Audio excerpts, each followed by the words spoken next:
Abby's making fun of the music. She doesn't like it. The music, I feel like it's setting a standard that I can't reach the minute this starts. Like, I can't get to the level that music is at. So welcome to Monday Night Live. Please let us know if you can hear us. All yeah. right. Let us know how the internet connection is. Hopefully the internet should be pretty darn good. Yeah, here. Who knows? I mean, if you can't tell, we're right by a town. We're just across the river from a town, and so hopefully we seem to have some decent service, and hopefully for the next couple of weeks while we're here, we will have some decent service. But yeah, definitely let us know how we're sounding, how we're looking, and then let us know what state you're joining us from tonight. You know, we always like to play 50 state bingo here on Monday Night Live. I left my handy little map though inside, but it's cold. Everyone says they can see and hear us just fine. Fantastic. You sound great. Cheers to that then. Good. All right. Let's chat. It's always great when that's all we need to it's always great when that is successful. Mm-hmm. That's 90% of the battle. Thanks for joining us. Monday Night Live is over now. No need to do anything else. We've reached the pinnacle of this evening. Time to go. So tonight we want to, as always, we'll do a little bit of us. Ask us anything. So you can ask any questions that you want to ask. We're going to ramble on a little bit about RV repairs and some of the stuff that we've had to do recently and just how you kind of have to be a little bit of a jack of all trades. Well, you have a self-starter. Can you hear that? The church bells are tolling. I'm falling more and more in love with this location. It's a good location. It's a cute the freight train that just went by, you didn't get to hear. Well, as long as it doesn't go by at like 2 or 3 o'clock in the morning, I'm fine. There are so many of you jumping in right now. I cannot keep track with everybody. We've got Texas, West Virginia, Maryland, Connecticut, Arkansas. Hey, Arkansas, we're here too. We're checking off Arkansas tonight. We've had, oh my gosh, I can't even keep up with all of it. Maryland, Ontario is here, Kentucky, awesome. Arizona. We're so glad all of you are joining us tonight. For anyone that's new to Monday Night Live, we're so glad you're here. For anyone who is returning, we're so glad you're here.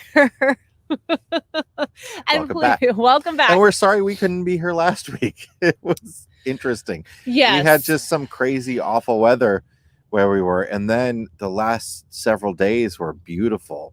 In the 70s and upper 60s. Yeah, if you caught this week's RV Miles podcast, then you heard us talk a little bit about the amount of rain and cold that we endured, or I shouldn't even say endured because we didn't endure anything, but that we had upon us for 5 days. We endured being stuck inside with our kids all day long every day. Yeah, but let's be honest. And each other. Let's be honest, though. We gave those kids pretty much just free run of their electronics. So let's not present ourselves like we were suffering. So we just drove today from our campground that we stayed at for the last 2 weeks was an Army Corps of Engineers campground outside of Tulsa, Oklahoma. Now we're in western Arkansas, both campgrounds along the Arkansas River.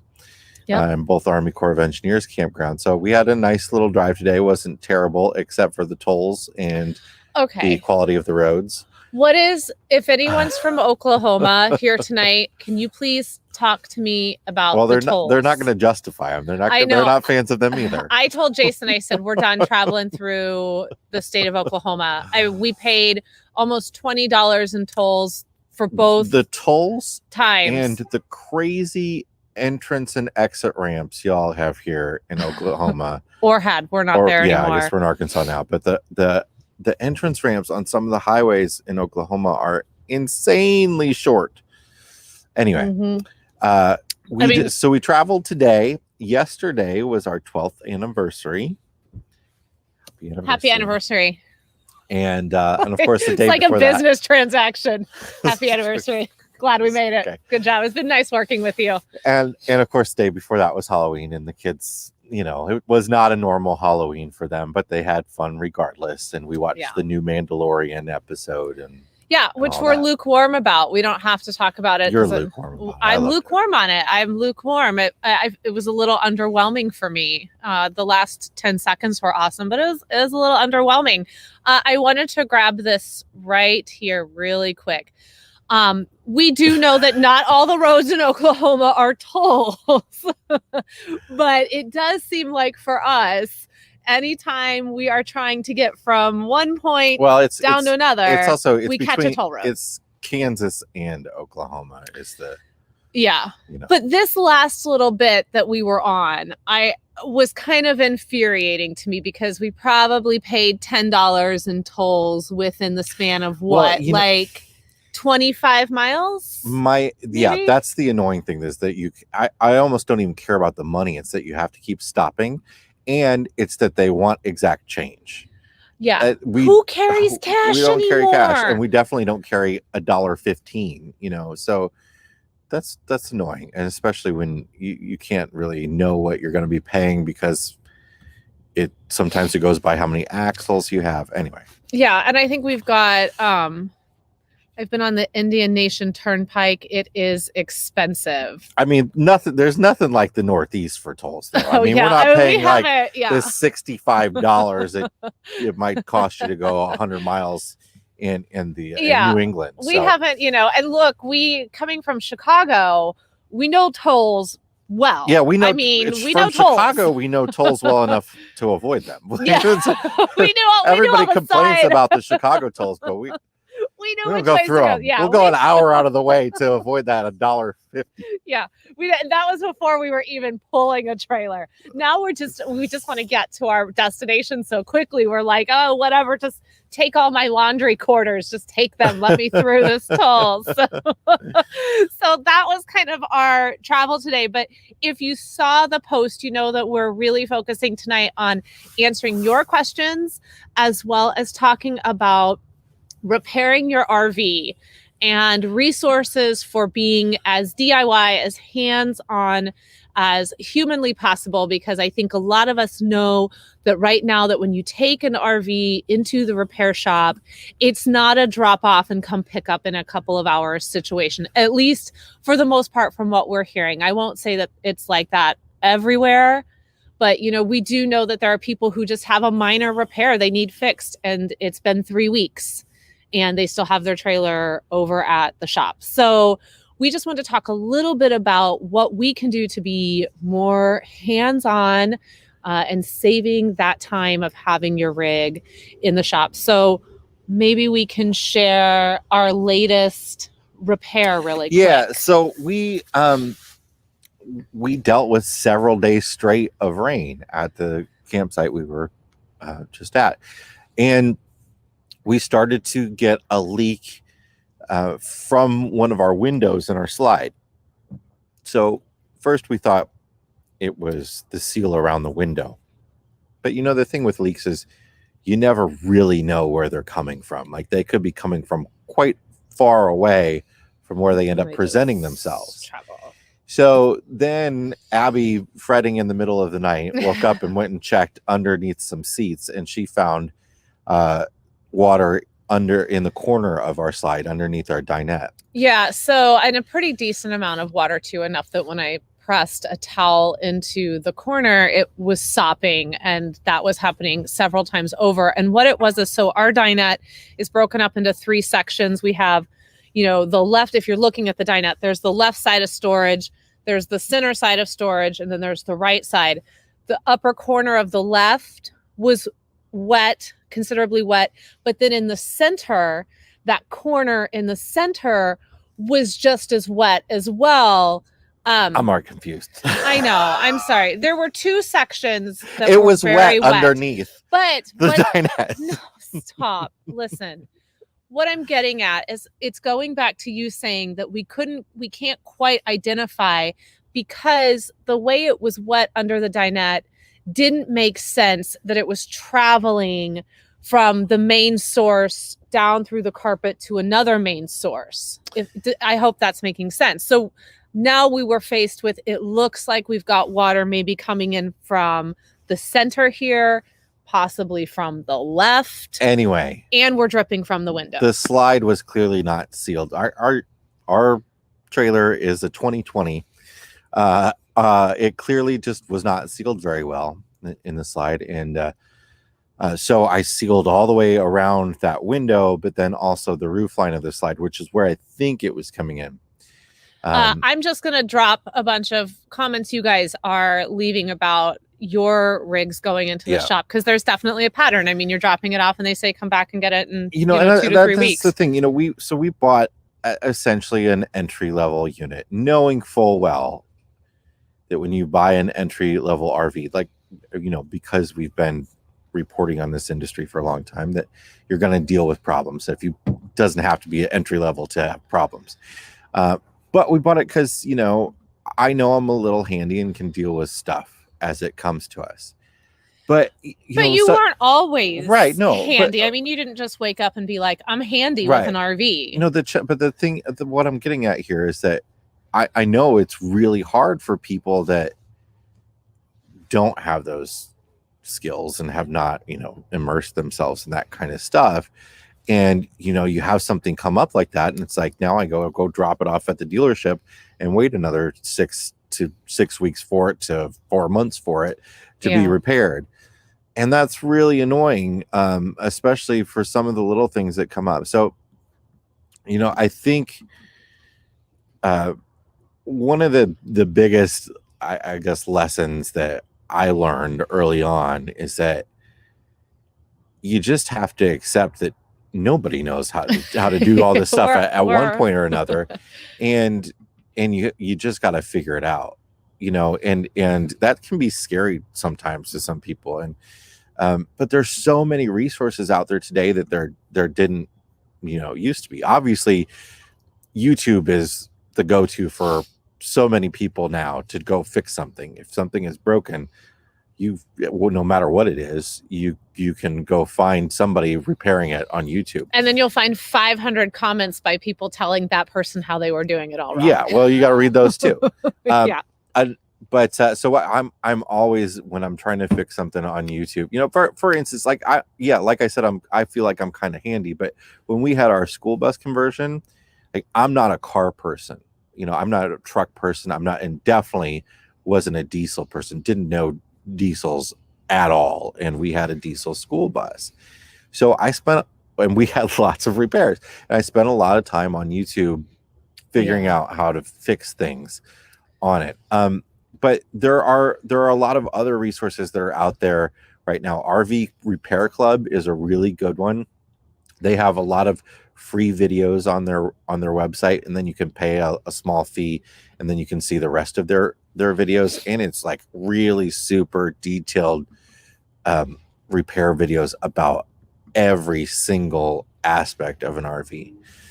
But when it comes down to it, a lot of it just ends up being just trial and error.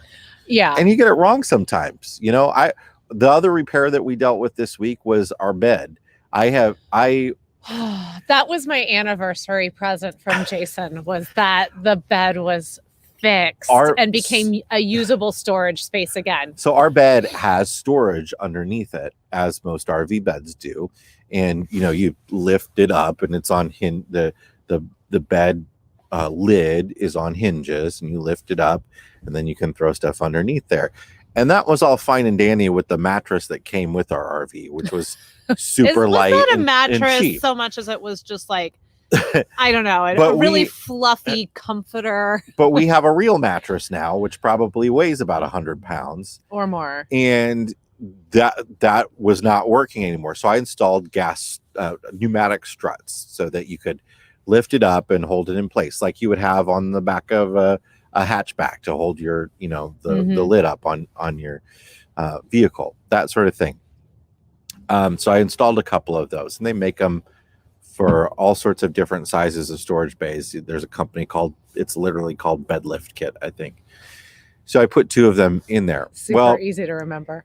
Because the bed is so poorly constructed, so cheaply constructed with wood that's 1 by 2 wood in staples, the gas struts were too strong for it, and they just exploded our bed, right? The bed literally just blew up. And I repaired it and put all sorts of metal bracing into all the corners, and then it did it again. It was like, nope, not today. So now I've gone through and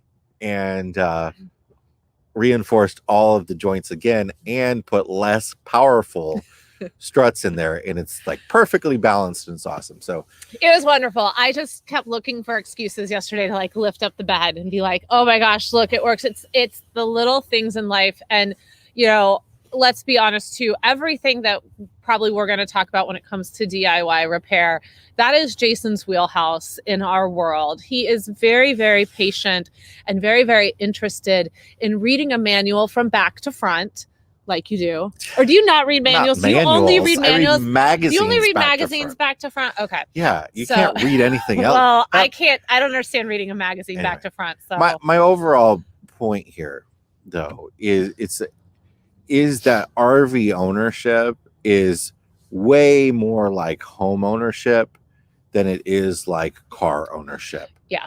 Most people, if they have an issue with their car, they're bringing it to a repair shop to get fixed. For maintenance stuff, they're bringing it to a repair shop to get fixed. An RV is going to have more problems than a car because they're even if they manufacture them better over the next few years, they're still a boutique thing. They're still the unit you have. They may have made, 300 of them that year. Yeah, and don't be fooled into thinking, well, because I'm paying more, I'm going to have less work to do on it. I don't believe that to be true. I think that some of the things that need to be repaired come from living in it and the amount of living in it and how you treat it when you're in it. And, I don't think that, personally speaking, maybe you will probably have a few less repairs, or you might have repairs that end up being more expensive because the model was more expensive. Yeah, but you generally get what you pay for a little bit in this industry, but that doesn't mean the top of the line stuff is perfect. And in every RV, you're going to deal with pieces of trim falling off, a cabinet door that needs to be fixed, or your water heater going out, or that they all have the same darn furnace in them, and the furnace is going to have the same issue. So like I said, it's like owning a home. When you're in your house and your furnace goes out, hopefully you have the skills to check a few things and try a few things before you have to call somebody to fix it. And we had to call someone about our furnace. We certainly have had to have people fix certain things for us. And I would say too that if you hear someone say, "Oh, this brand is crap. This model is crap," I completely understand those feelings because they've clearly had some real struggles with their particular RV. But I have found just from talking to people that no two RVs are exactly alike. You can pull the exact same brand and model and nothing will go wrong with it. And then your buddy goes and buys the exact same one. And every time they touch it, something falls apart. Was it built on a Friday or was it built on a Monday? Exactly.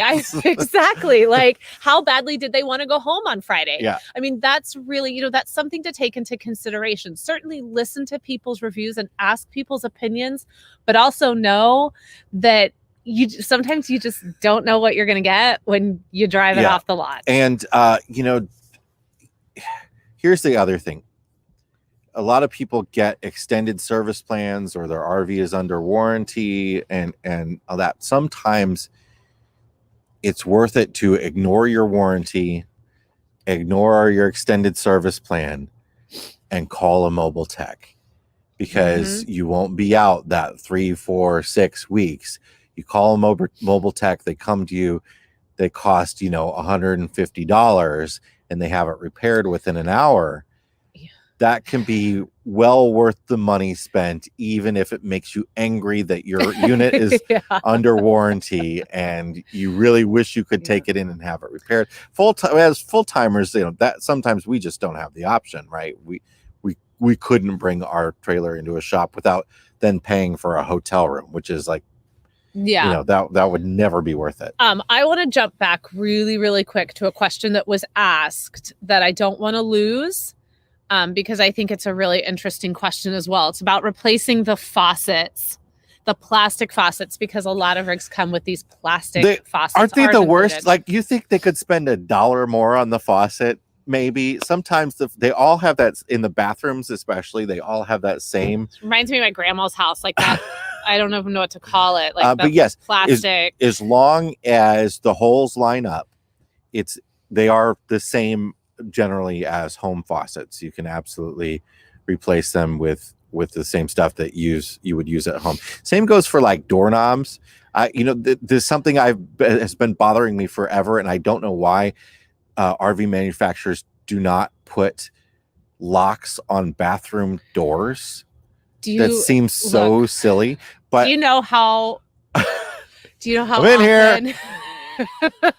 What I've been meaning to do forever is just change the doorknob to one with the little, finger lock on it, and you can absolutely do that. There are lots of things on RVs that you can change out with stuff from Home Depot or Lowe's, and faucets are definitely a good one, because the faucets are they're generally junk. Now you might want to look at the amount of water that faucet uses, because some will use more than others at full bore.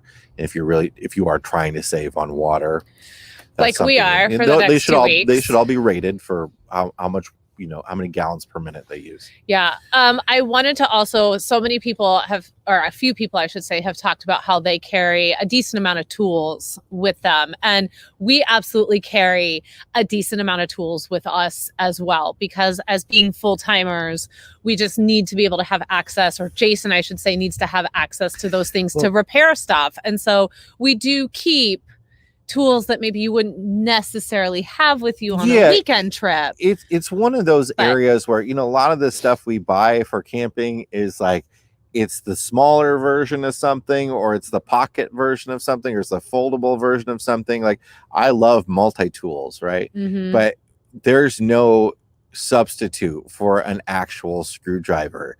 You'd be surprised at how much quicker a repair goes if you have a real screwdriver instead of a multi-tool.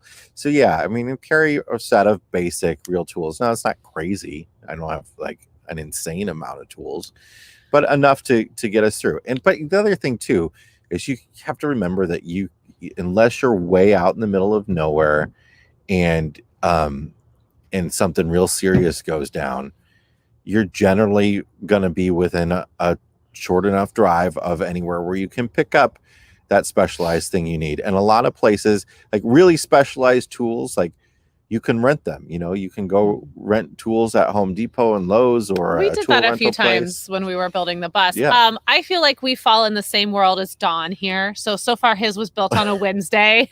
And I feel like that's the good middle ground. They're not too sleepy on a Monday, and they're not too eager to go home on a Friday. Yeah, we've definitely had a few repairs, but it's been nothing that has required us to move out, that has put us in any kind of harm and wasn't livable to get fixed. Look, that water was a huge headache, because we discovered it, I think, on a Tuesday.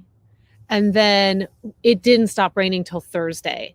And so Jason couldn't he couldn't do anything till Thursday, because we needed to have enough space for everything to dry afterwards.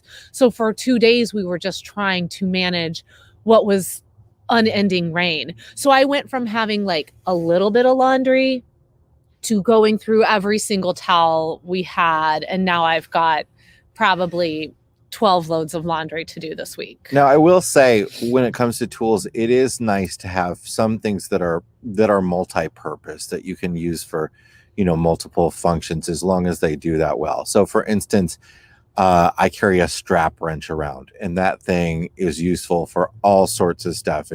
You're changing an oil filter, you need to get the lid off a jar of peanut butter.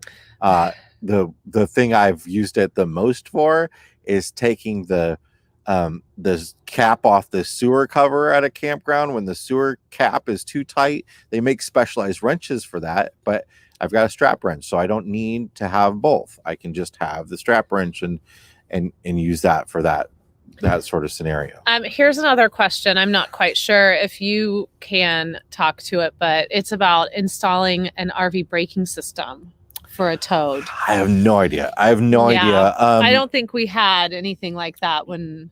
No, because we had a dolly that had built-in brakes, so we didn't have an auxiliary braking system. Gosh, that feels like a million years ago, doesn't it? Yeah, but I wish I could help you. I don't know anything about Toad brakes, but can you suggest, like, if you were going to look that information up, like, let's say you wanted to learn more about it, where would be like one of the first two places you would go to? I will say that, you know, a lot of people recommend Blue Ox's whole line of Toad products, but I would go to the Motorhome Magazine's Dinghy Towing Guide. That's what it's actually called, towing a Toad.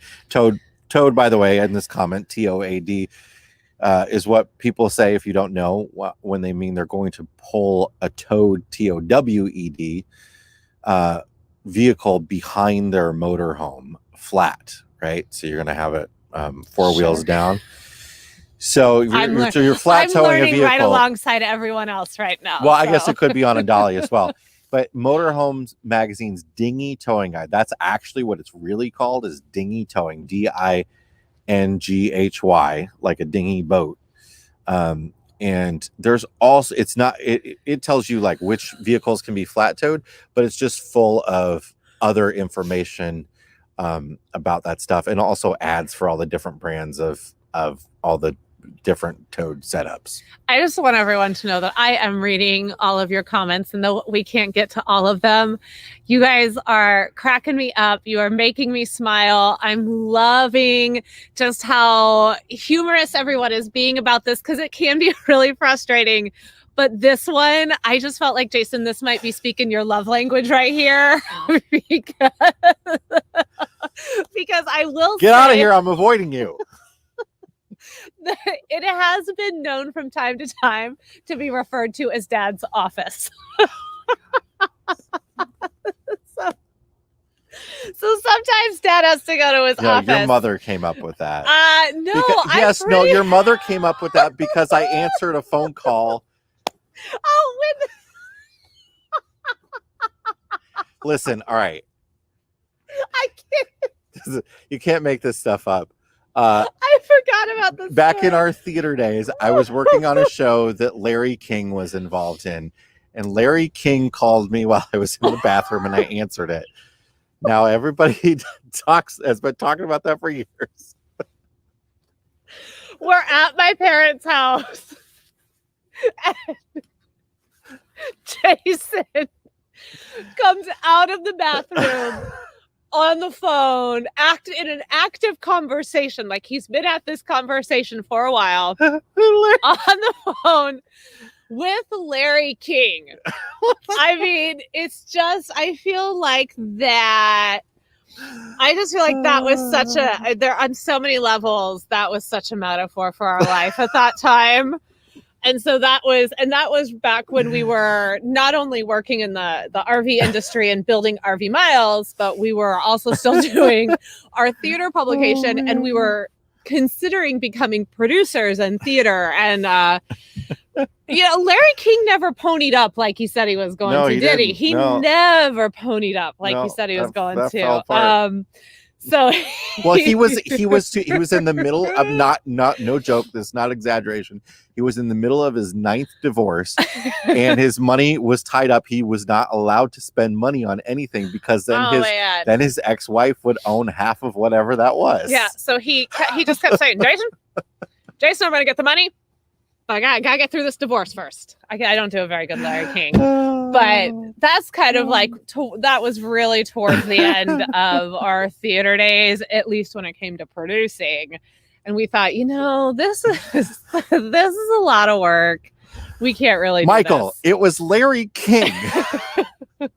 This is the first time I talked to him. I had not been talking. This is not like I was like normally having like this relationship with him. This is the first time I talked to him, and he had been waiting to talk to him too, because we needed Larry's money in order to put up the money we had to put up in order to get the theater. I and was the middleman with these producers that were dealing with Larry King, and I was trying to make it happen. And I can't. So yeah, sometimes Jason has to go off to his office, and that's where he wheels and deals. That's where the big. You can't ever take this back now too, because it's live. So there you go. You never know what's going to happen. So if you have any other questions for us, and hey, they could be theater related questions if you'd like to ask us about what we did prior to going full time. Theater related, bathroom related. And actually there was, this is one I meant to go back and grab. Chris wanted to know, how long was your planning process to go full time from idea in your head to hitting the road? About 6 months. January to September. I mean, yep. There was no long thought out process. We made the decision in February, and then we were full time September 1st. Yeah. Yeah. Yeah. And we didn't just go buy an RV. We decided we're going to build an RV out of a school bus. Yeah. So by that time we had 3 kids. Our youngest was 2. We had been to a few RV shows in the past and had been curious about the lifestyle, but it wasn't really anything that we thought, this is what we want to do. But then we had some, and there goes the light. There goes the light. Somebody's putting his foot on it. So it was really just like a bunch of things just kind of fell into place for us. Job opportunities, lack of job opportunities. Yeah, I had stuff. I was under contract at a university that ended after 5 years, and because of like tenure rules and stuff, could not be renewed. So that opened up for us job wise, and we had just started a business that would allow us to work on the road anyway. And the original idea was that we were just going to build out a school bus conversion to camp a lot in. Yep, and then we were kind of like, and then everybody we were watching that was building them out was building them to live in. So we were like, well, let's do that. Yeah. And so it was a really, we had to move. Our landlord was raising our rent too. So we were going to move anyway. They were raising our rent an additional $400 a month. Yeah. I mean, I don't necessarily say that I encourage you to make the jump as quickly as we did. We just had some things that fell into place, and we knew that it was time to act. We were either going to we were going to move either way. Yeah. So, if we owned a home and had been there for a long time, it would have been different. But the fact that we were going to be moving out of our apartment, for us, the whole thought process was, well, the worst thing that could happen is we just come back here and rent another apartment. Yeah. I mean, and that's always been the idea of the worst thing that could happen. Well, we get off the road and we rent an apartment or a home somewhere. Like, this has never been, for us. And I think part of this just comes from working in theater. And when you work in theater, you know that you've got this long in one show, then you're moving on to the next, and you're moving on to the next after that. This for us has always been, this is what we want to do. And when it doesn't work out anymore, that's okay. We'll just go do something else. And that's kind of how we've always just lived our lives prior to being partners together. And then, once we got married and became partners. So I think you have to do what's inside your comfort level. Because, we certainly got on the road and it was a shock and it was an adjustment. And there were things that we weren't quite prepared for. And I do believe that when people say that first year on the road is the hardest, I mostly agree with that. We were used to hopping apartments here, and had been in this one for 3 years, I think, which was the longest we had been in an apartment.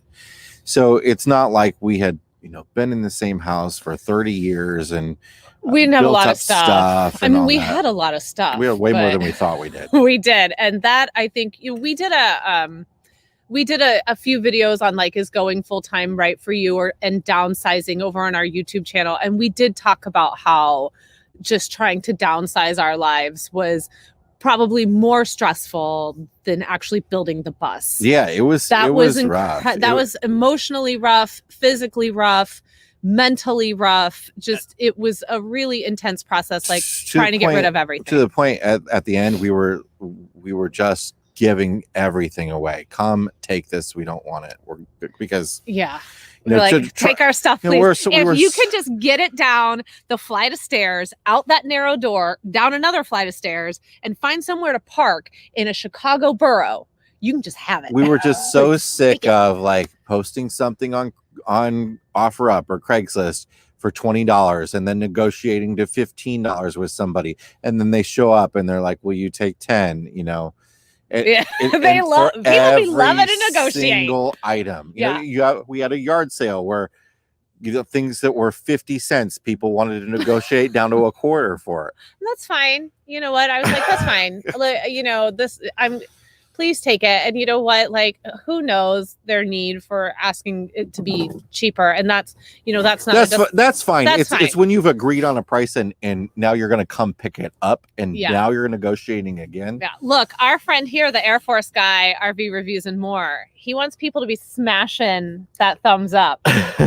My 13-year-old right now would be loving your language because smash that like button. Hit that notification bell. That YouTube lingo is, I'm here for it. And please check out Air Force Guy's YouTube channel. He does really good RV videos as well. Yeah, he does. He's a really great resource as well. This chump just showed up, so hi, buddy. It's nice to see you guys here. We're glad that you're here. And by chump, I do mean that this is somebody I've been friends with for like 24, 25 years. So I'm allowed to say that. This is a great one. Sarah, we're really, really glad that you're here and recently have found the podcast and the YouTube channel. That's awesome. Thank you for joining us tonight. I'm scrolling through. Does anybody else have any other questions, or do you want to cover anything about DIY before we start wrapping this up tonight? No. I mean, other than just don't be afraid to, even if you've never done it before, you don't think you're handy, you don't use a lot of tools and stuff. You weren't, that's not something that's been a big part of your life. That's okay. I mean, fixing things is about learning to jump in, and maybe you do that already in another aspect of your life. So, if our furnace just kicked on. If you're an expert at following recipes or something, there's no reason that you can't be really good at fixing stuff. If you're a really good car mechanic but have never worked with wood before, there's no reason the same skills where you're just learning from somewhere. I love that, and not being afraid. That's the skill. Sorry, I didn't mean to interrupt you. Yeah. Excuse me. Pardon me, I interrupted him. A lot of YouTube commenters don't like when I get a lot of flack for the amount of times I interrupt Jason. But if I didn't interrupt him, I'd never get to talk. I interrupt her all the time. I just edit it out. Yeah, exactly. So I'm not the one editing these podcasts and videos, okay? I just want everyone to keep that in mind. A lot of stuff ends up on the cutting room floor that clearly benefits one person over the other. But I wanted to say, I think it's really interesting that you brought up the recipes versus, reading a manual or watching a YouTube video or something, because I think that for us, what really works about us as full-timers is that I don't read recipes. I wing it. I scan a recipe and then I just go and do what I want. And Jason will follow a recipe to like the very, very tiniest of degrees. And the same with reading something, the same with... Okay, can I only say if you're going to be kind. When we're talking about recipes, we're talking about we're not talking about making like a stir fry here. We're talking about like a beef Wellington. Like baking. Like, where you have to have the ingredients right, where it's kind of a little bit more scientific, and she'll be like, I don't understand why this didn't work out. Well, I just didn't think. I don't have her say that. I'm completely content with my baking. I just thought that was too much butter. I didn't think I wanted to put that much in. No. I am completely content with however my baking turns out. Like, I want to answer this. Yeah. Jamie, I got the press release and I have not even looked at it yet. All I saw was $300,000 B van, and I was like, "Oh my god, I'm looking at that later." What? So I'm curious to know what you think, and then I'll go look and see what it actually is. It's a Class B van for $300,000. What? Wow. From Alliance RV, right? Which they're Wow. new, and they're supposedly make things really nice, but. So we can jump this it's never hurts to answer these questions friend to friend on YouTube about getting more attention. And our friend over here, go over, and if you're here, go over and check out their videos. They've got how-tos and product reviews. You know what? YouTube is a really interesting, what's the word I'm looking for? I don't know, but it's been a really interesting nut to try and crack for us. I should say we've really only recently started to focus on YouTube, and I think we've gotten pretty lucky in the fact that our last several videos have gotten a lot of views, and that's awesome.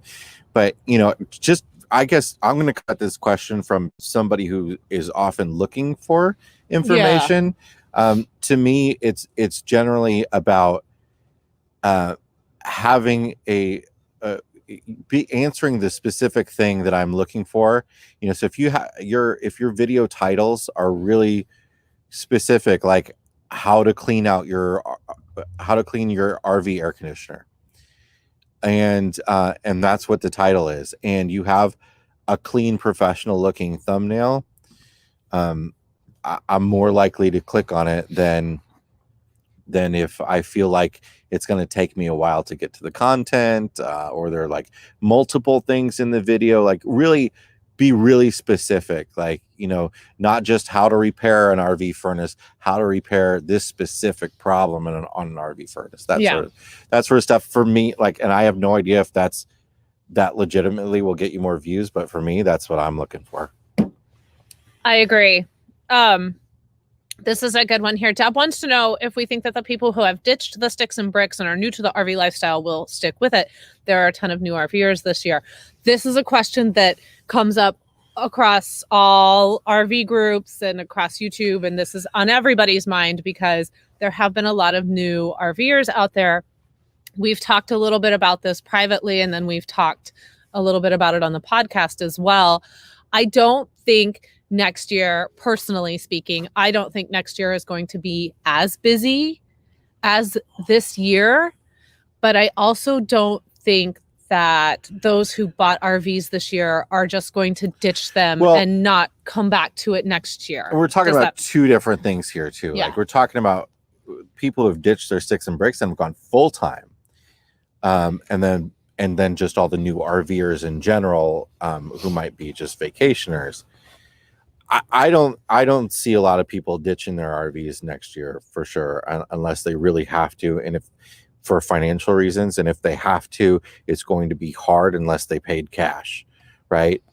Or they bought used and got a good deal and can then resell for about the same amount. But like everything, yes, it's all of the above. It's going to be all of the above, like it is every year. All the new RVers in every year, some of them are going to keep with it, some of them are going to stop, some of them aren't going to like it, and what it comes down to is what's the ratio. And I don't think that's going to be really hard to answer. A lot of that's going to come down to how difficult next year ends up being finding campsites. Yeah, I mean that's that's a double-edged sword for me. Like I'm back and forth on whether or not we should just go out and book out all of our 2021 as much as we can. We're already talking about how we want to travel next year. Next year is going to be another year of real slow travel for us. Like we're not going to be moving as quickly as we have in the past. I just really feel that a lot of people, the bulk of people who bought RVs this year, were probably people who were already somewhat interested in the lifestyle. Yeah. That I don't think it was just like they woke up one day and they were like, oh, COVID's here. You know what I'm going to do? I'm going to go get an RV. A lot of them are probably tent campers, and have a lot of campground experience and are moving up to being an RV now.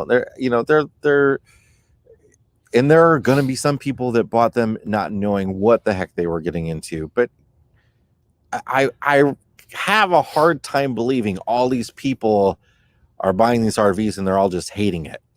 Yeah. And you know. we're not seeing that either. I Yeah. mean, by so many people who are joining in the conversation as new RVers across either Instagram or in Facebook groups, they're not expressing a disdain for it. They're expressing maybe sometimes frustration, learning how to do things and being frustrated with camping, and finding camping spaces like we all are to a point.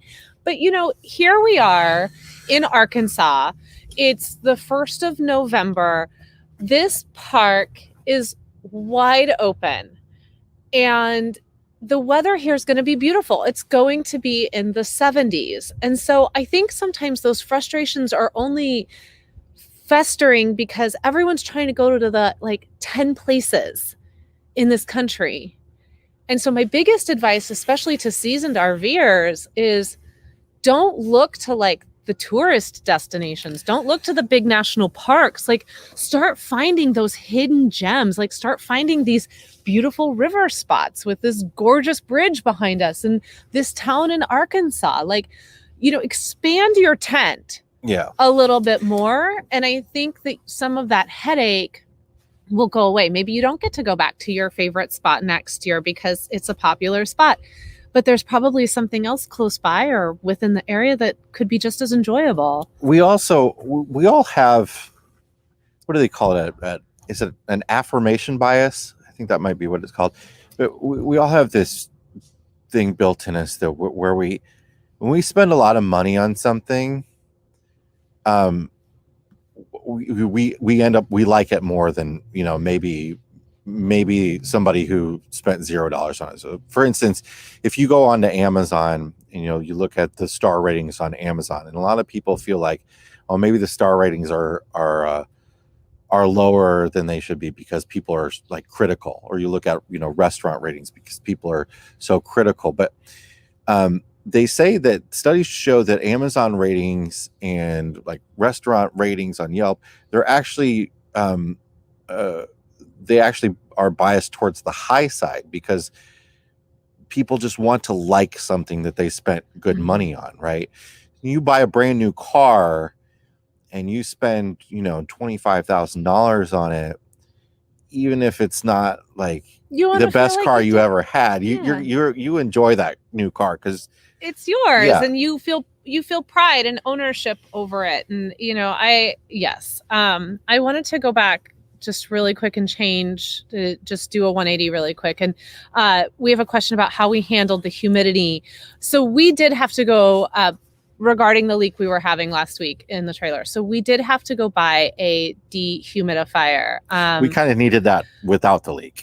It was really humid. It was very humid. Every day was hovering around 100% humidity. So I went and bought the smallest dehumidifier I could find that I felt would do the job. Which isn't small by any means. It's still, the size of a decent sized trash can. Yeah. And, a lot of RVers own, especially full-timers, get dehumidifiers. It's pretty par for the course, but we've actually gone 4 years without needing one, which was crazy. We should have really had one when we were in Minot, North Dakota last year too, in the trailer.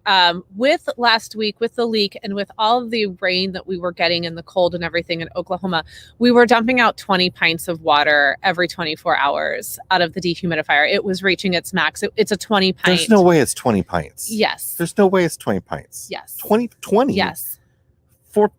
No. Yes.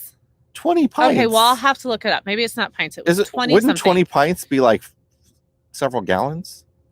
I'm telling you, whatever the level, what it was 20, 30, 45, and 50. So I'll look it up and I'll drop what we bought in there. But whatever. Is it 8 pints is a gallon? Maybe. Yeah. Yes. I know. There's no way that's 2.5 gallons in there. Let's have this conversation off camera. It's a lot of water. There was a lot of water. We were dumping off a lot of water. Yeah. 20 pints is 2.5 gallons, according to my brother. Man, it doesn't feel like it holds 2.5 gallons in there, but maybe it does. But we were, whatever it was a lot of water that we were taking in. And every 24 hours, we were reaching the max level on the dehumidifier. We were having to dump it out.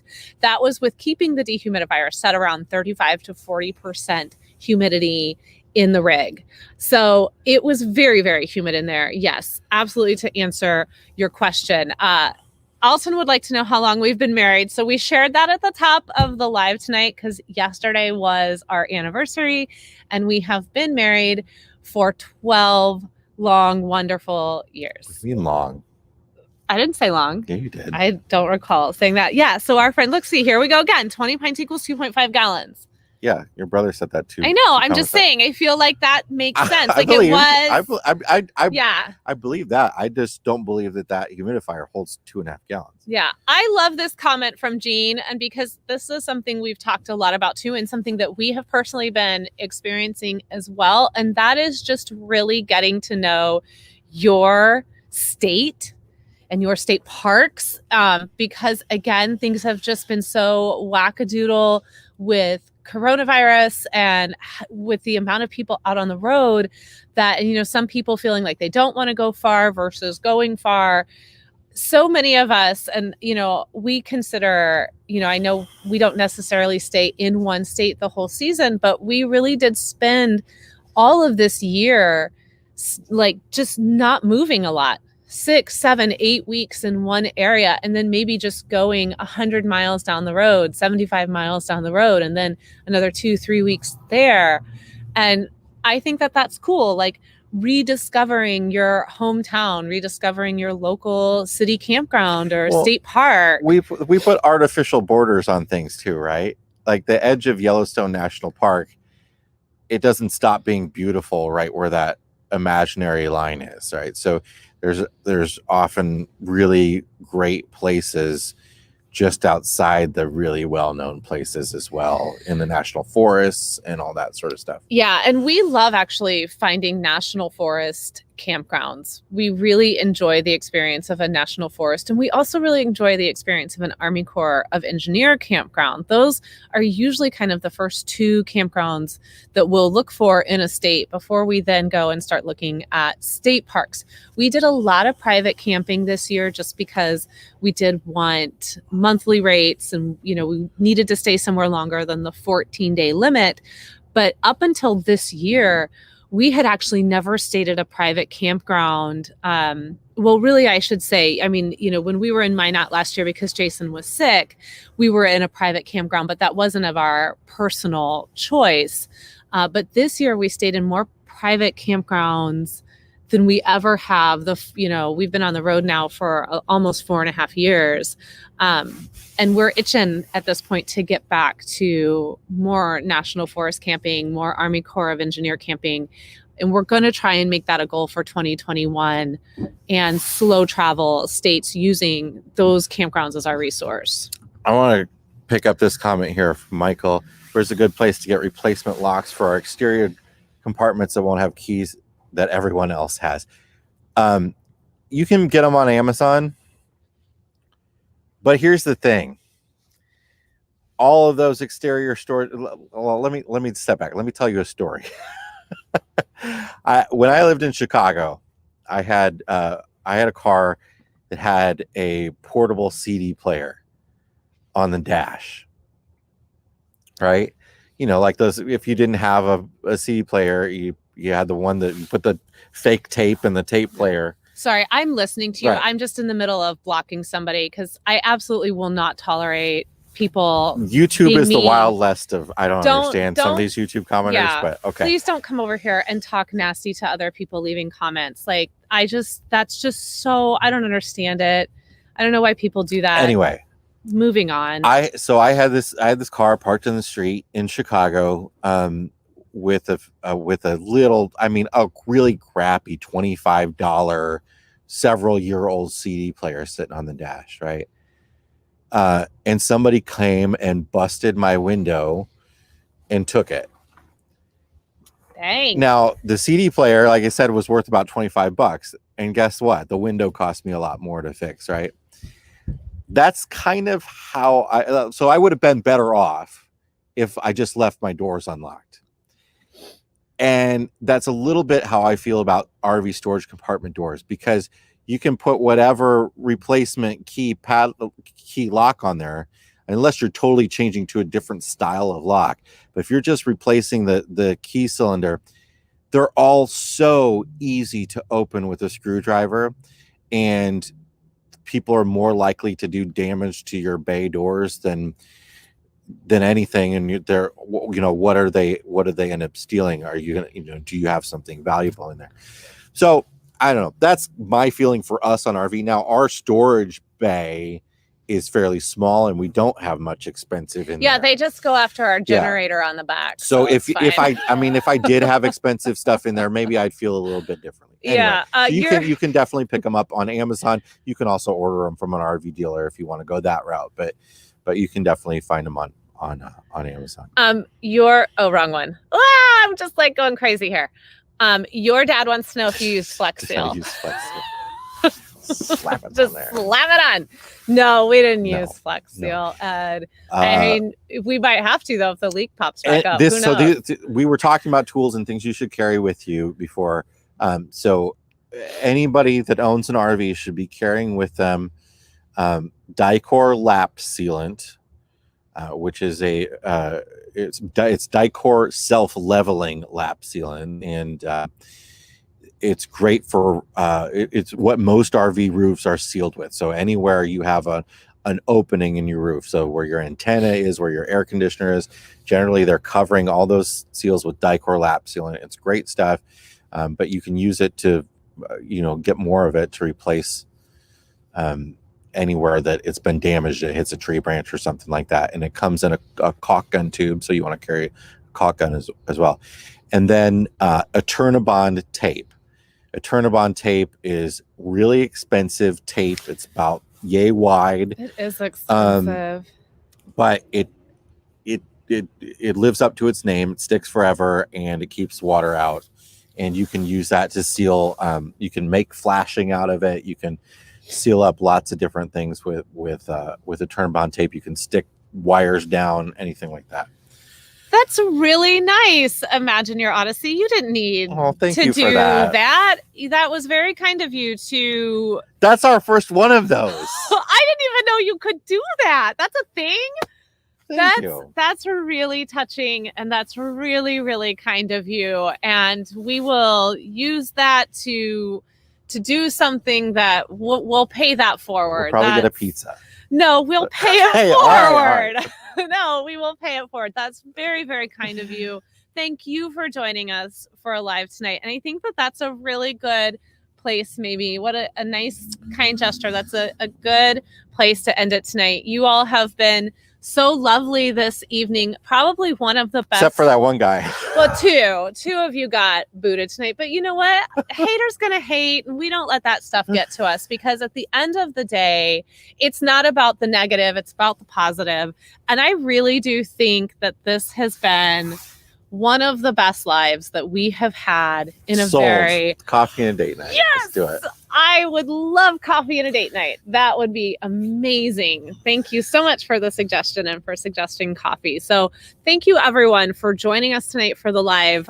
We hope if you're enjoying this, you'll come back next week, but we also hope you'll interact with us on whatever platform you are watching from tonight, be it Facebook or YouTube.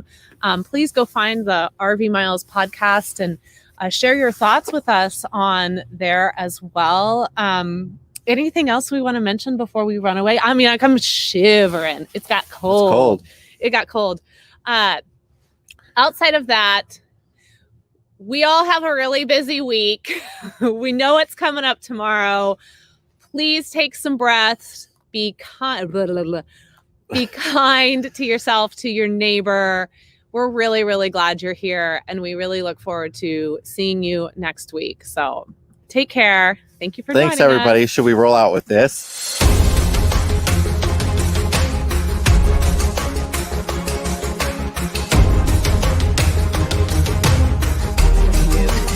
It's just, I can't live up to its expectation. Bye, everybody. I can't live up to the expectation of that music. It will be difficult.